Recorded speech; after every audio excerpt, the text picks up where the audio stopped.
ऐ चित्रकार तू कल्पना के चित्र उकेर दे, जीवन के खाली पन्नों पर रंगों को बिखेर दे, कुछ रंग मेरे सपनों में भी भर दे, इस संजीदा मौसम को फिर से हसीन कर दे। जी हाँ, कला कोई चीज नहीं बल्कि एक नायाब तरीका होता है। हर कलाकार सबसे पहले अपनी कला का शौकिया होता है। वास्तव में कवि और चित्रकार में अंतर सिर्फ इतना होता है कि कवि अपनी कविताओं के स्वर में और चित्रकार अपने चित्र में जीवन के तत्व और सौंदर्य का रंग भरता है, और इसी कला से कलाकार की पहचान होती है। कुछ ऐसी ही अलग पहचान बनाई है डॉक्टर अर्चना शर्मा जी की कलाकृतियों ने। जी हाँ, जब रेवा टीवी ने उनके हुनर को देखा तो हमारी टीम ने उनसे मुलाकात की और उनकी कलाकृतियों के साथ साथ उनके जीवन के संघर्षों के बारे में भी जाना।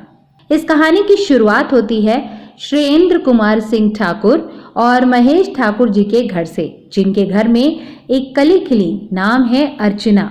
बचपन से पढ़ने लिखने में होशियार, कॉलेज की पढ़ाई की और इसके बाद विवाह हुआ और घर गई श्री वी.एस. शर्मा और सरोज शर्मा जी के घर पर। मनीष शर्मा जी के साथ प्रेम विवाह मनाया और विवाह में ये जो प्रेम रहा वो आज भी बरकरार है एक मिठास के रूप में। दोनों का एक बेटा भी है। अर्चना जी पेशे से असिस्टेंट प्रोफेसर है, जूलॉजी पढ़ाती हैं, साथ ही साथ बहुत उम्दा चित्रकारी करती हैं। तो वहीं मनीष जी एडमिनिस्ट्रेशन में हैं। जीवन में कहते हैं कि उतार चढ़ाव जो होते हैं और सुख और दुख आते और जाते रहते हैं, और बीमारी किसी से पूछ के नहीं आती। कुछ ऐसा ही अर्चना जी के साथ भी हुआ। जब उन्हें कैंसर हुआ तो मानो फैमिली पर पहाड़ सा टूट पड़ा हो, लेकिन जिस संयम, धैर्य और सकारात्मकता के साथ उनके पतिदेव मनीष जी ने अर्चना जी को संभाला, उनका ट्रीटमेंट हुआ, आज उसी प्रेम और अपनेपन की वजह से अर्चना जी सकारात्मकता के साथ आगे बढ़ रही हैं और कैंसर को मात देकर अपने आप में आत्मविश्वास से परिपूर्ण है। घर परिवार और जॉब के साथ साथ पेंटिंग की बहुत सारी कलाकृतियां उन्होंने बनाई हैं। साल 2020 आप सभी जानते हैं कि कोरोना बहुतों का बहुत कुछ लेकर गया तो बहुतों को बहुत कुछ दे के गया। बहुत से लोग डिप्रेशन का शिकार हुए तो कईयों को हुनरमंद भी बनाया। कोरोना जैसी महामारी में जब उनके पति मनीष शर्मा अपनी ड्यूटी निभा रहे थे तो पत्नी को चिंता और भय भी रहता था, लेकिन उन्होंने अपने दिमाग को डाइवर्ट किया और साथ ही साथ उन्होंने सदुपयोग किया समय का और चित्रकारी शुरू की। हम आपको बताना चाहेंगे कि अर्चना जी इतनी उम्दा जो पेंटिंग बनाती हैं उसको उन्होंने सीखा नहीं है, लेकिन अभ्यास करते करते अपनी सोच को मूर्त रूप देते देते इतनी उम्दा कलाकृतियां उन्होंने बना डाली हैं कि देखने वाला देखते ही रह जाता है। वो पेंटिंग चाहे मॉडर्न आर्ट की हो, वर्ली आर्ट की हो, मधुबनी की हो या गोंडी पेंटिंग हो, सभी में महारती बन गई हैं। और अब तो फिगर के पोर्ट्रेट भी ऐसे बनाती हैं कि मानो लगे कि हूबहू किसी को उकेर दिया हो उन्होंने अपने कैनवास पर।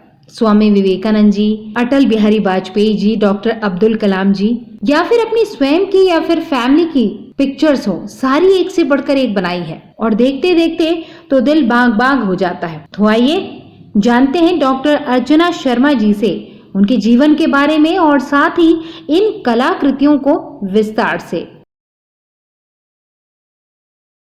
आप सभी को सिमरन का नमस्कार। किसी ने क्या खूब कहा है कि जिंदगी गीत है, हर सांस गजल होती है, इरादे नेक हो तो हर राह सरल होती है, मौत भी उस जगह से पीछे हट जाती है जिंदा रहने की जहां पहल होती है। और ये तब होता है जब आपके अंदर एक सकारात्मकता का भाव होता है, चाहे स्थितियां जैसी भी हों। हमको उन परिस्थितियों से, उन स्थितियों से लड़ना आना चाहिए, तभी तो हम सर्वाइवर होते हैं। और आज हम जिनसे आपकी मुलाकात करवाने वाले हैं वो अपने आप में एक मिसाल है, और खासकर बात महिलाओं की करें तो उनके लिए एक आदर्श भी है। तो आइए देर न करते हुए मिलते हैं डॉक्टर अर्चना शर्मा जी से, जो कि जीव विज्ञान की प्रोफेसर हैं खालसा कॉलेज में। बहुत बहुत स्वागत है आपका हमारे इस कार्यक्रम में।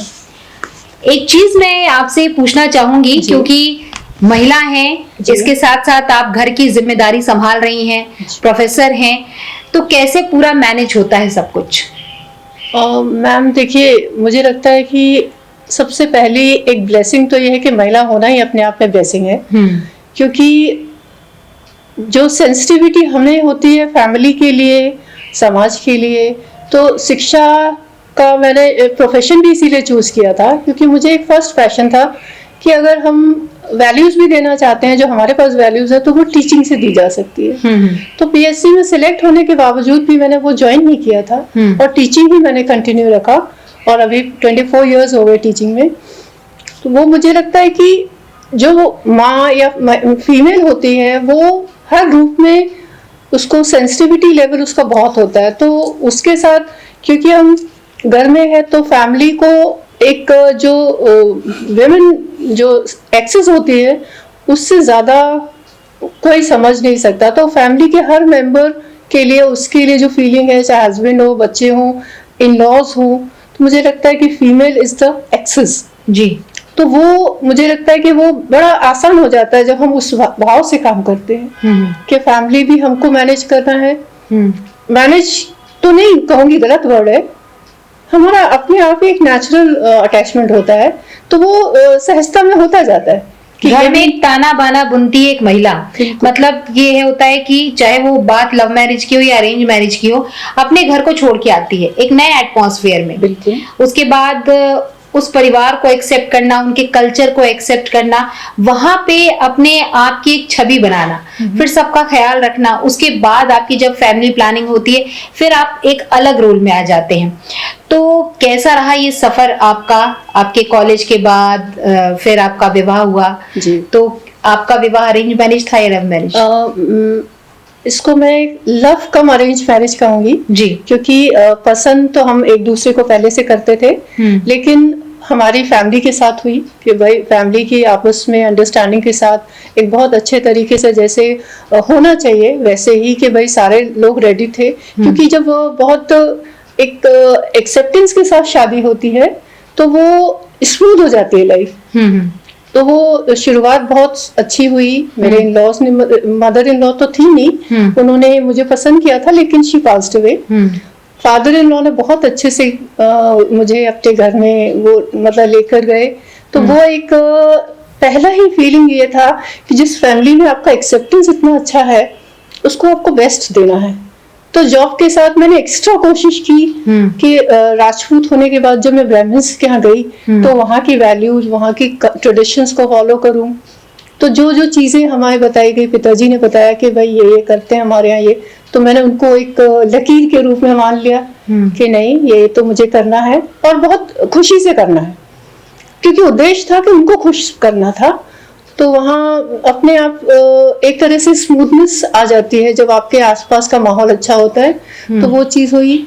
लाइफ पार्टनर अच्छा हो तो वैसे बहुत सारी चीज़ें आपकी आसान हो जाती है। बिल्कुल। और जॉब भी मैंने यही कहा ना कि हम अगर चाहते हैं तो मुझे ऐसा लगता है कि रास्ता हम खुद निकाल लेते हैं। बिल्कुल। वहाँ हमें मुश्किल वहाँ होती है जहाँ हमारे मन में कहीं ना कहीं रुकावट आए कि नहीं ये नहीं करना, तो हम रीजंस ढूंढते हैं। जब हमें करना होता है तो हम रीजंस बना लेते हैं उसको करने के। तो वही हुआ। और जॉब मेरा जैसे शादी के पहले से चल रहा था, शादी के बाद भी मुझे कोई प्रॉब्लम नहीं हुई, जॉब कंटिन्यू किया मैंने, बल्कि पीएचडी कंप्लीट की शादी के बाद और मुझे पूरा फैमिली से हेल्प मिली। फिर बेटा, एक ही बेटा है तो वो उसका 2007 में बर्थ हुआ। उसके बाद लाइफ वाज स्मूथ, सब कुछ अच्छा था। लेकिन फिर 2014 में हेल्थ इश्यू मेरा हुआ। मेरे फादर इन लॉ को भी कैंसर हुआ था। ओके। तो he was actually undergoing therapy and all. तो वो उनका नवंबर 2014 में डेथ हुई। और फिर जनवरी 2015 में मुझे डायग्नोस हो गया 2 महीने बाद। तो बस मैं कहूँगी उनकी ब्लेसिंग्स थी, उनकी, जो मैं वापस सारा कुछ करके मुझे बहुत अंदर से हिम्मत मिली और अब तो मैं कहूँगी मेरी लाइफ ही चेंज हो गई। जी। शायद ये बीमारी कैंसर जिससे लोग डरते हैं, मुझे उसने एक नया जीवन का एक नया रूप दे दिया।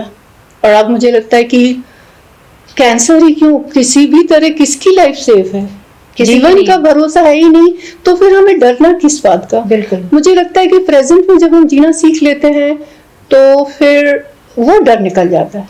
तो ज्यादा अच्छा होगा सकारात्मकता के साथ हम हर पल को जिए, तो बहुत सारी बीमारियां तो वैसे भी नहीं होंगी। बिल्कुल। तो अब मैंने फिर होलिस्टिक हीलिंग से बहुत सारी चीजों को अपनाया लाइफ में, और 6 साल हो गया मुझे इस बीमारी से, और मेरे को रीअकरेंस भी हो गया था मुझे। लेकिन मैंने सेल्फ अपना योगा, डाइट थेरेपी और ये सब से खुद को क्योर किया दोबारा। एंड काफ़ी लोगों को अभी मैं एडवाइस भी देती हूँ, काउंसलिंग भी करती हूँ कैंसर पेशेंट्स की। तो बस मैम चल रहा है एंड आई एम हैप्पी। और अभी लॉकडाउन में एक और नया एक्सपीरियंस हुआ लाइफ का कि थोड़ा सा परेशान थी आसपास का माहौल देखकर। तो मुझे लगा मैं क्या करूं ऐसा कि जो मैं खुद को शांत कर पाऊं। तो मैंने पाया कि मेरे अंदर कहीं ना कहीं स्केचिंग कोई इंस्टिंक्टिव तो था। तो बस वो एक नया मुझे रास्ता मिल गया और उसमें भी मैं कहूँगी ईश्वर की प्रेरणा से वो सारी चीज़ें। अब आपको मैं उसके बारे में भी आप कहेंगे तो मैं बिल्कुल। सारी चीज़ें। ये बहुत अच्छी बात इन्होंने बताई कि कैंसर होने के बावजूद पॉजिटिविटी के साथ ये आगे बढ़ी, उसे सरवाइव किया। और बात जब लॉकडाउन की करें, कोरोना की करें, तो 2020 का जो साल था वो हर किसी के लिए बड़ा ही दुखदाई था। लेकिन हम ये कह सकते हैं कि कोरोना ने बहुत कुछ लिया तो बहुत कुछ दिया भी। दिया ये कि आपने अपने फैमिली मेंबर्स के साथ टाइम स्पेंड करना सीखा, आपने बहुत सारी कुछ क्रिएटिविटी की। और अब बात हम करेंगे डॉक्टर अर्चना की क्रिएटिविटी की। जो इनके अंदर छुपा हुआ एक कलाकार था, वो कलाकार था चित्रकार। और अपनी फीलिंग्स के माध्यम से बिना किसी के गाइडेंस के, बिना किसी कला के सीखे, अगर आप इनके कलाकृति को देखेंगे तो आपके मुंह से सिर्फ यही निकलेगा कि वाह। और देखकर आप यकीन नहीं करेंगे कि ये किसी मंझे हुए कलाकार ने बनाया है या किसी ऐसे कलाकार ने बनाया है जिसने शायद पेंटिंग की कोई भी विधा सीखी नहीं है। तो आइए देखते हैं सबसे पहले इनकी जो पोर्ट्रेट बनी थी वो क्या थी। ये मैंने 13 अप्रैल जी। 2020 को 2020 में पहला स्केच, जो मेरे अपनी फोटो का स्केच है। ये पुरानी मेरी फोटो थी ऑपरेशन के पहले की। तो ये उसको मैंने परेशान थी तो मैंने कहा कि क्यों ना मैं स्टार्ट करूं खुद को। तो मैंने अपना स्केच बनाया। अब आप देख सकते हैं कि इसमें काफी एक बहुत सिंपल सा स्केच है जिसमें डिटेल्स नहीं है, कुछ नहीं है, लेकिन एक कोशिश थी। और इसको मैंने फिर शेयर किया फेसबुक पे और फ्रेंड्स, तो उन्होंने कहा कि तुम ट्राई करो। और ट्राई करके फिर ये एक एक करके मैंने स्केचेस ये लिखे। फिर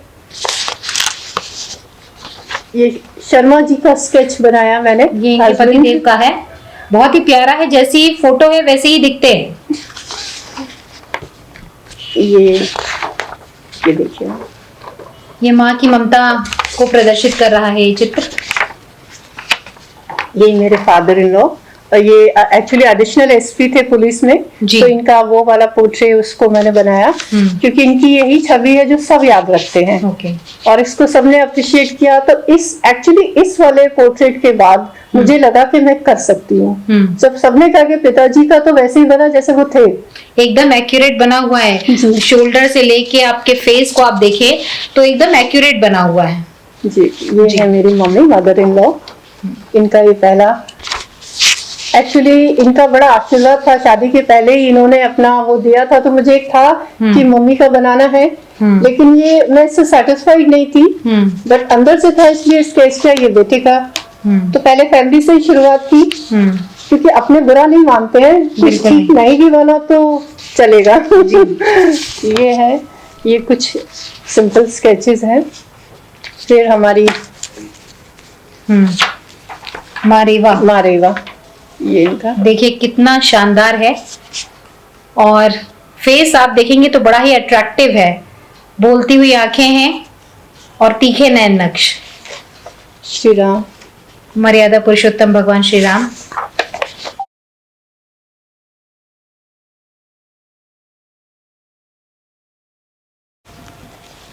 साईं बाबा, शिरडी के साईं बाबा।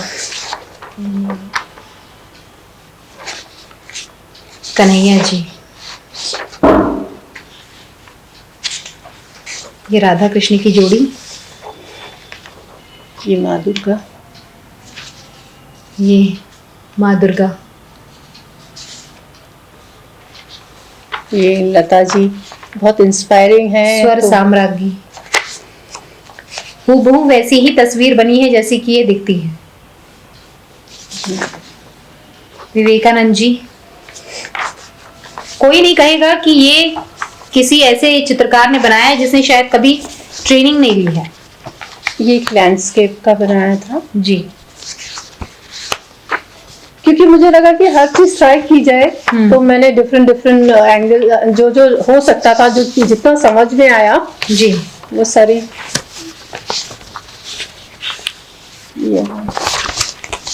ये हमारे गुरु तेग बहादुर जी, जिस कॉलेज में मैं हूँ तो उनका पहला है।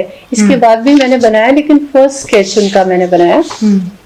और ये और भी हैं।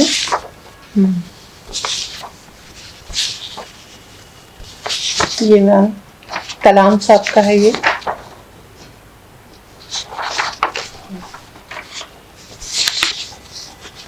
APJ अब्दुल कलाम,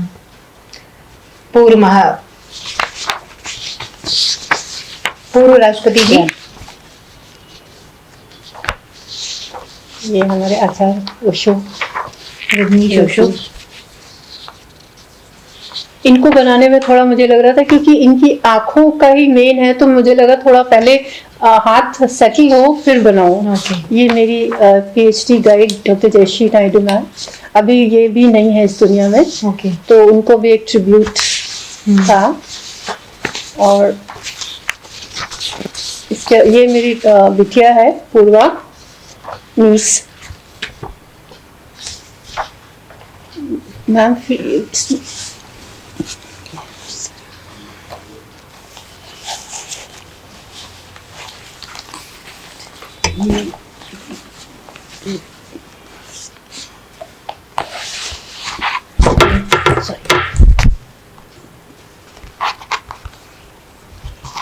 ये अब फिर इसके बाद हमारे योगी जी हैं जी, योगानंद जी। ये महर्षि योगी जी। कल्पना चावला, क्या बात है। ये एक ऐसे ही उसका एनिमल का, मतलब शेर का बनाया था। ये हमारा वाह, देखिए बिल्कुल ऐसी ही लगती है ये, और खुद की भी तस्वीर बहुत उम्दा बनाई है, मतलब नेक्स्ट मेरी बन सकती है। ये कलाम साहब जी, क्या बात है। ये देखिए मैम, ये वाला जो है, इसकी थिंकिंग क्या है? ये एक्चुअली एक थोड़ा सा जैसे एब्स्ट्रैक्ट थिंकिंग वाले होता है, तो एब्स्ट्रैक्ट वाला ये स्केच है। ओके।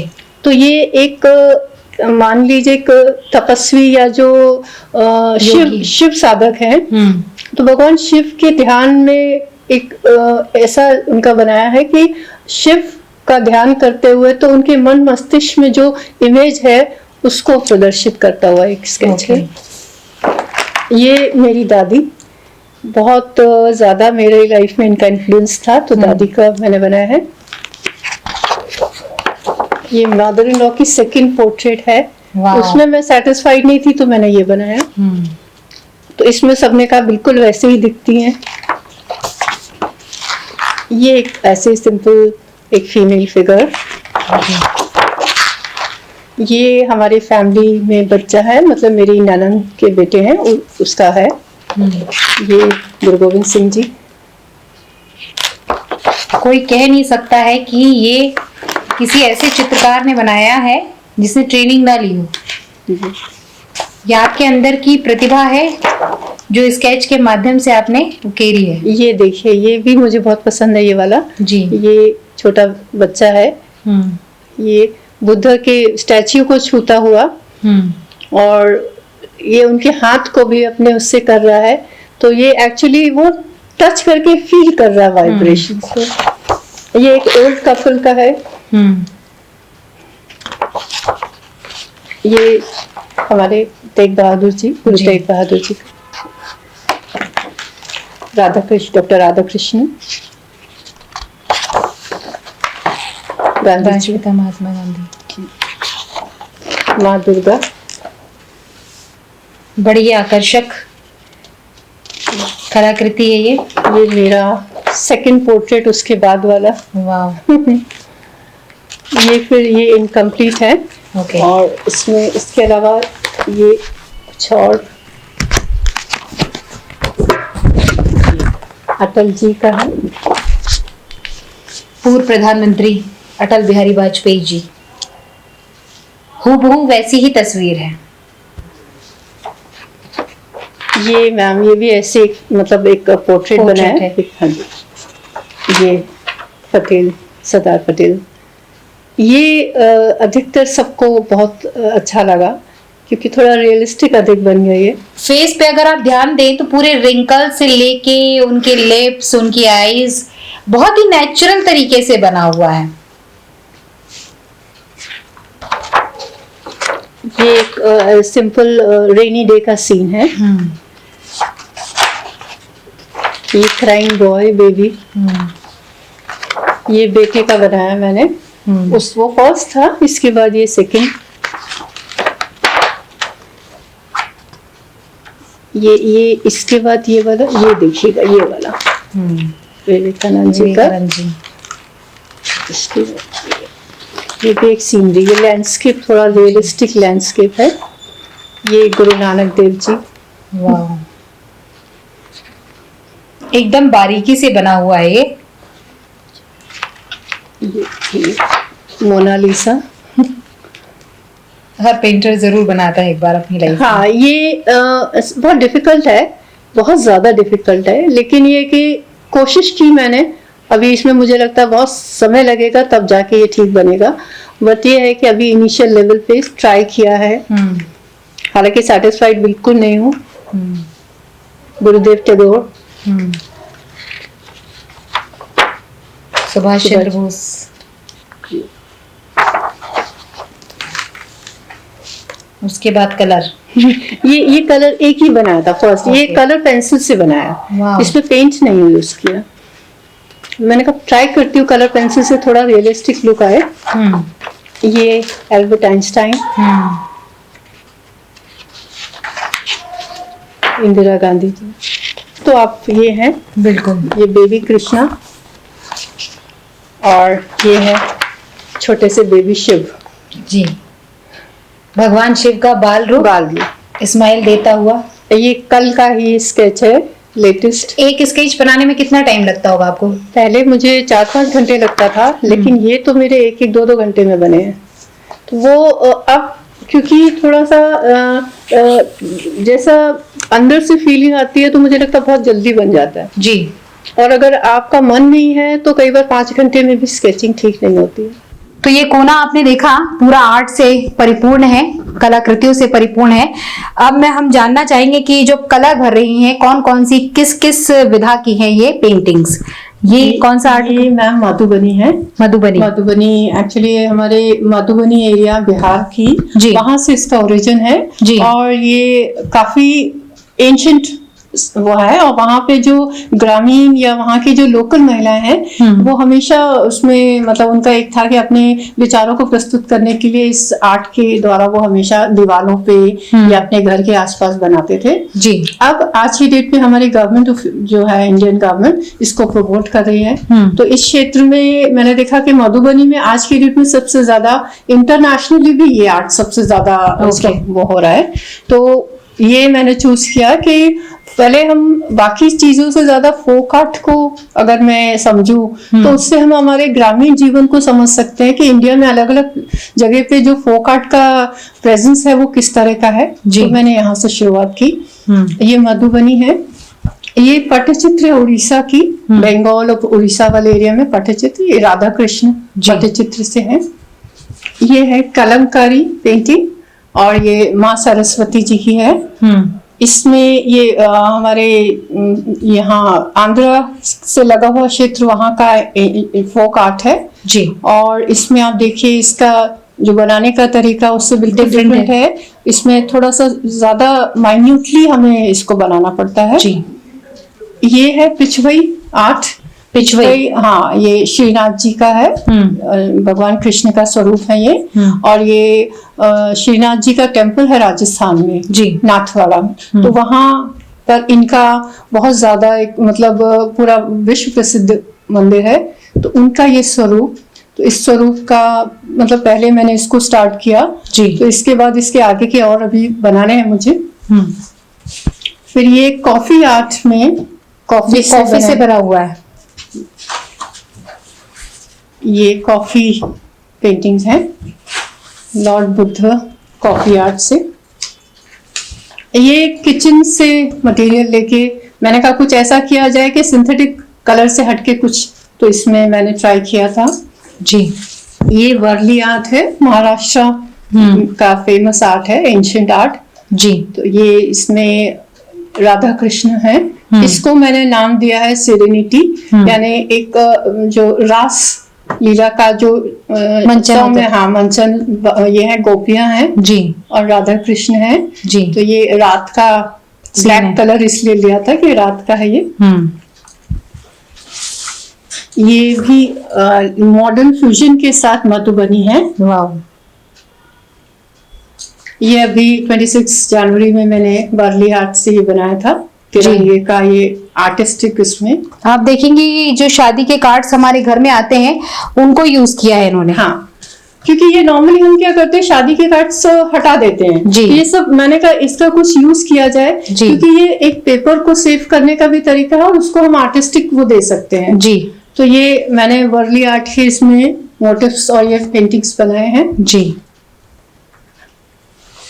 ये मधुबनी जी। ये गजराज फैमिली मधुबनी, शिव पार्वती जी और कार्तिकेय और भगवान शिव जी का गणेश परिवार। जी जी।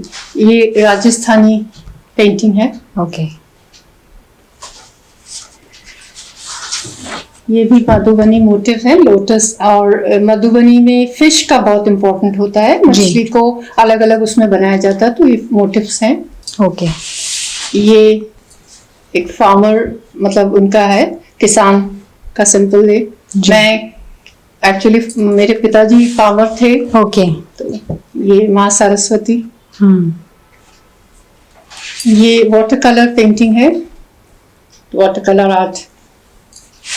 ये लॉर्ड बुद्धा इन green, simple landscape, simple landscape. ये मॉडर्न आर्ट सरस्वती जी का मॉडर्न उसमें जी। और ये है, ये एक खराब मिरर जो खराब हो गया था, यूज मिरर जी। मैंने कहा इसको भी यूज किया जाए, तो इसमें मैंने ये सिंपल एक लेडी का राजस्थानी पेंटिंग बना दी।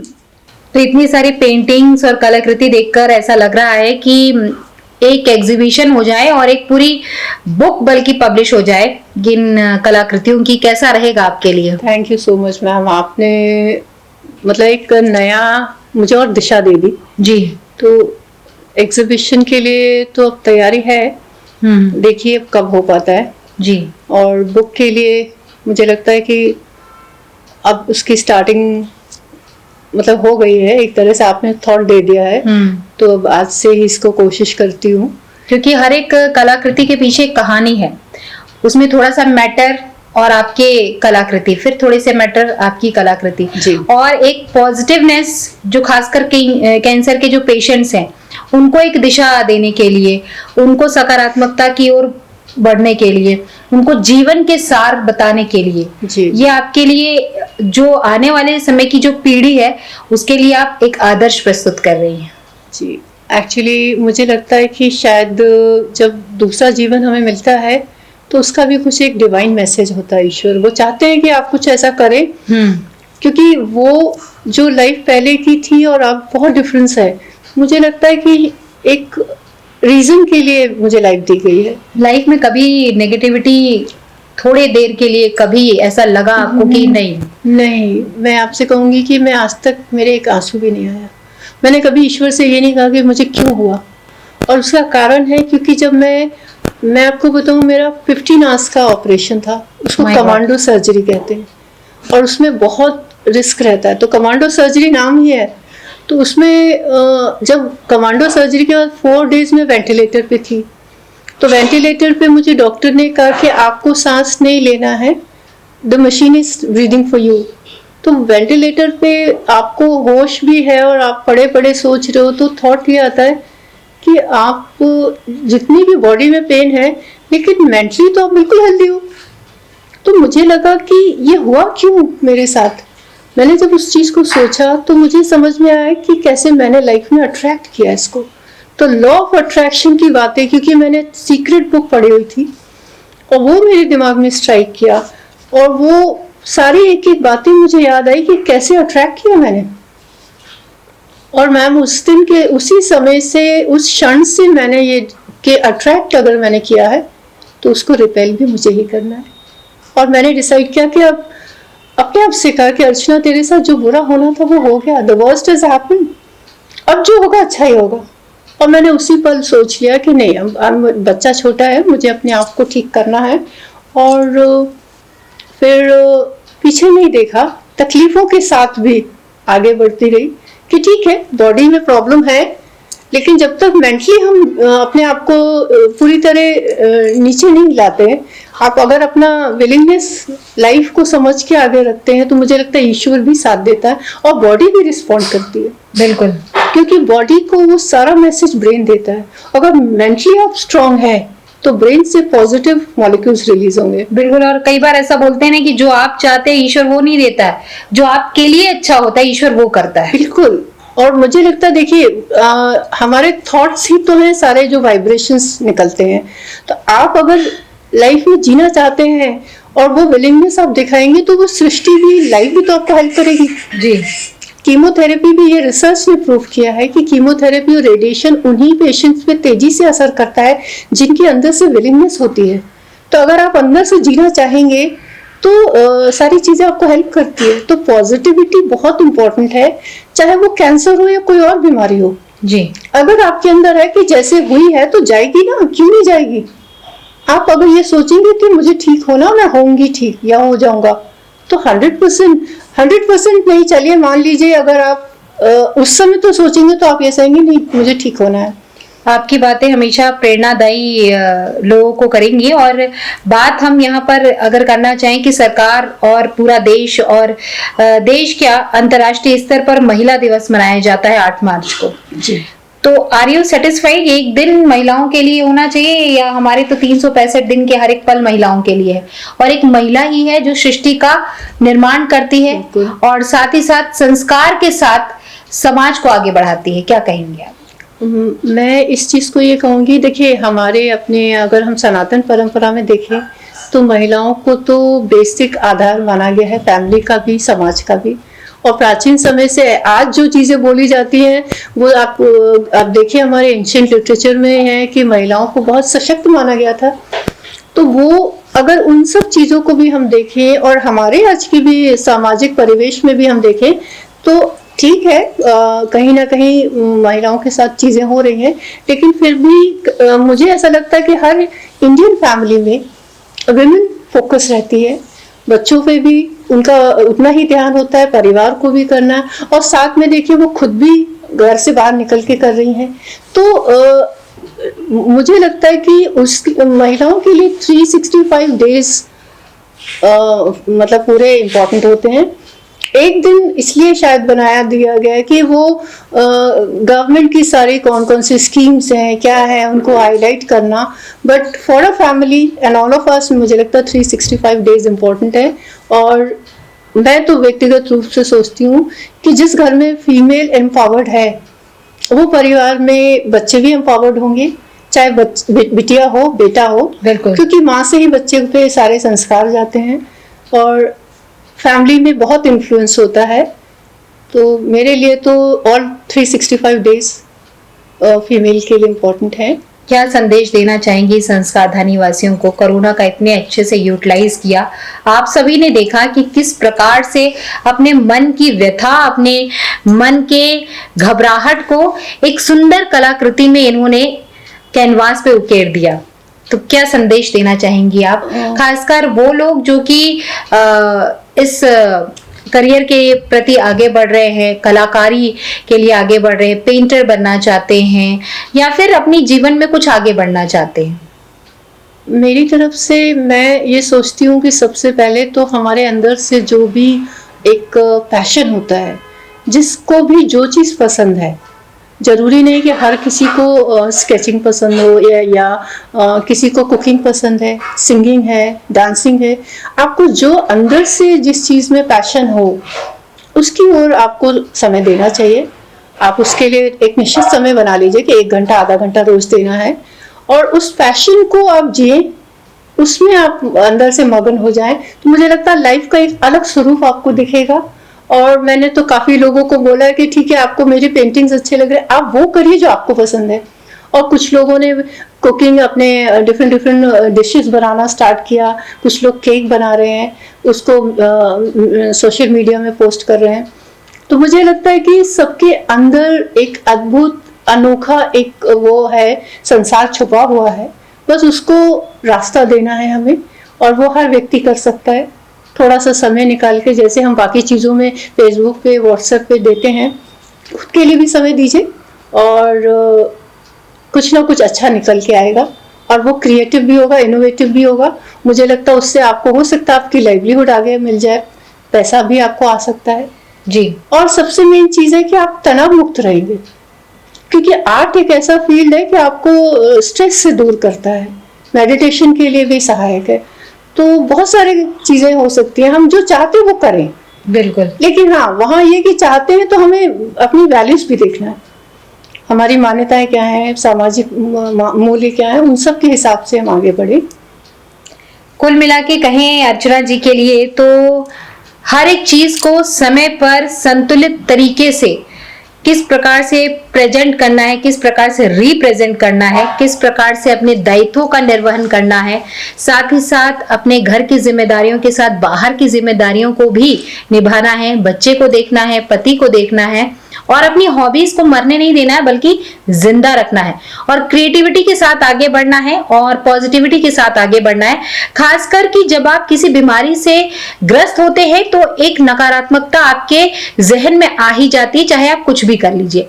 लेकिन उस एक पल में अगर आप उस नकारात्मकता को साइड में रख देंगे और सकारात्मकता की ओर बढ़ेंगे, और आप ये सोचेंगे कि ईश्वर ने आपको ये जो मानव शरीर दिया है वो सिर्फ आपके जीने के लिए नहीं दिया बल्कि दूसरों के लिए भी दिया है, कुछ करने के लिए दिया है। तो कोशिश ये कीजिए, अपने लिए तो सभी जीते हैं, दूसरों के लिए भी जिए। और मैं ये बताना चाहूंगी आपको कि अर्चना जी ने अपने लॉकडाउन के इस पीरियड को कई लोगों ने बड़े ही तनावपूर्ण तरीके से जिया है, कई लोगों ने सुसाइड भी किया है। लेकिन हमें इन सभी चीजों से दूर हटके सकारात्मकता की ओर बढ़ना है। लोगों को यही संदेश देना है कि कुछ भी ऐसी चीज नहीं है जो आप कर नहीं सकते हैं। जरूरत है उस अपनी प्रतिभा को जो आपके अंदर छुपी हुई है उसे उजागर करने की, उसे मंच प्रदान करने की। पहले अपने फैमिली में दीजिए, फिर अपने समाज में दीजिए, धीरे धीरे लोग आपको जानने लगते हैं। और बाकी तो हम हैं आपको अवसर देने के लिए और एक मंच प्रदान करने के लिए। बहुत अच्छा लगा आपसे मिलके, आपकी कलाकृतियों को देख के, और साथ ही साथ उम्मीद कर रही हूँ कि मेरी भी एक ऐसी ही पोर्ट्रेट बनेगी बहुत जल्दी। और मेरी छोटी सी बिटिया है जिसे पेंटिंग में बड़ी रुचि है जी, तो मैं चाहूंगी कि वो भी आके आपकी पेंटिंग्स को देखे। उसको लेकर आप छोड़ दीजिए जी, बाकी मेरे ऊपर छोड़ दीजिए। बिल्कुल, मैं उसको सिखा दूंगी, क्योंकि अभी उसको पेंटिंग का पी भी नहीं आता है। नहीं तो अगर उसको अंदर से इच्छा है करनी है जी, तो बाकी मैं सिखा दूंगी जी। बस बच्चे को पसंद है, हाँ मुझे ये करना है। जो बच्चा ये मेरा बेटा है उसको नहीं बनाना, वो सर्कल भी नहीं बनाना चाहता, तो मैं उसको फोर्स नहीं करती, क्योंकि मुझे लगता है कि फोर्स से किया हुआ काम पैशन नहीं ला सकता। अगर बच्चे को पसंद है कि हाँ मुझे करना है, तो जब वो बोलेगी मुझे करना है तो एक्सेप्टेंस भी आएगा, वो सीखेगी भी। चलिए, बहुत बहुत धन्यवाद आपका। Thank you. और हमारी यही दुआएं रहेंगी कि बहुत जल्द एक बुक पब्लिश हो जिसमें आपके सकारात्मकता के गुण हो, और साथ ही साथ इन सारी पेंटिंग्स की डिटेल हो, और आपके मन में जो उस समय चल रहा था जब आप पेंट कर रही थी उसका भी एक विस्तार से उसमें अगर डिस्क्रिप्शन हो तो और भी लोगों को पढ़ने में मजा आएगा। उसमें आप 1 मिनट आपका मैं और लूंगी जी। आपने कहा मन में जो चलता है, मैंने सरदार पटेल जी का बनाया जो, तो उसका बता रही हूँ आपको, मेरा अपना स्वयं का अनुभव है। मैंने जब वो बनाना शुरू किया तो फोन में स्क्रॉल करके देख रही थी कि आज किसका स्केच बनाना है, तो उनके मैं नाम, जहाँ वो फोटो आया मैं रुक गई, तो मैंने कहा इनका बनाना है और स्टार्ट किया पूरा। आपने उसको देखा है, डिटेल फाइन है। जब स्टार्ट किया था तो मुझे होश था, और उसके बाद सुबह 4 बजे जब मुझे होश आया, एकदम से मुझे ध्यान आया कि क्या टाइम कितना हुआ, टाइम घड़ी में देखा 4, तो मैंने कहा तो मेरा तो स्केच कंप्लीट हो गया था। और वो 4 घंटे, मतलब 11:30 साढ़े 11 स्टार्ट किया था, 4-5 घंटे वो समय कैसे बीता, मैं किस मेंटल स्टेट में थी, एक मेडिटेटिव स्टेट में थी, मुझे समझ में नहीं आया और बहुत रिफ्रेशिंग लगा, ऐसा लगा ही नहीं मैं रात भर जगी हूँ और मेरा स्केच कंप्लीट हुआ। और उसमें आप देखिए उसका फिनिशिंग कितना अच्छा है। तो मुझे एक नया मेडिटेशन का रास्ता मिल गया है थ्रू स्केचिंग। तो मुझे लगता परमात्मा है का एक आशीर्वाद मिला है आपको। बिल्कुल मैम, वो भी एक माध्यम है। मुझे लगता है कि अगर आप स्पिरिचुअलिटी में आगे जाना चाहते हो तो अपने मन में जाने के लिए बहुत अच्छा साधन है कि आप अपने अंदर चले जाते हैं, डूब जाते हैं। वो एक नया एस्पेक्ट समझ में आ रहा है मुझे इसका। जी बाकी आगे देखिए, अभी बहुत रास्ता तय करना है। बिल्कुल। बहुत बहुत धन्यवाद अपनी बातें शेयर करने के लिए। और अगर आप में भी ऐसी ही कोई प्रतिभा है तो हमसे जरूर संपर्क करें, हम देंगे आपको मंच। और आपने इतनी महत्वपूर्ण जानकारियां दी, साथ ही अपनी पेंटिंग्स बताई, उसके लिए बहुत बहुत धन्यवाद। Thank you ma'am, thank you so much.